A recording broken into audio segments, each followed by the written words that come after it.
candidate. I, Muganzi Mark Mayanja, being returning officer, Mukono Electoral District, pursuant to the Local Government Act, Cap 138, declare Nandio Serita duly nominated as a candidate to contest for election as Municipality Woman Councillor for Nsube, Kauga, Mutao electoral area, Mukono District.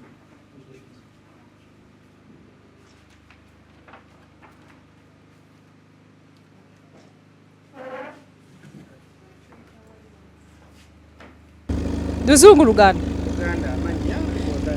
Erinnya yenze Kansala Nandio Serita agenda okukiikirira omuluka gwa Ntaawo Nsube Ward as a woman councillor Mukono Municipality.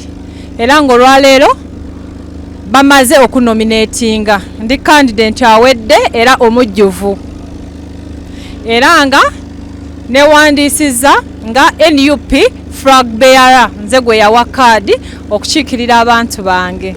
Ndi musanyufu nnyo olunaku olwaleero nti ngenda kudda mu bantu bange bembaddemu mbasabe akalulu era ntambulire wamu nabo kubanga mbadde nkola nabo mbabaddemu nga tukwasaganya emirimu gy'enjawulo. Era obubaka wange buno bugenda mu muluka omupya gwe bangasseeko ogwa Ntaawo Ward. Abantu b'Entaawo Ward bonna mbasaba banteekemu obwesige nti ndi mukazi mukozi ate ow'abantu.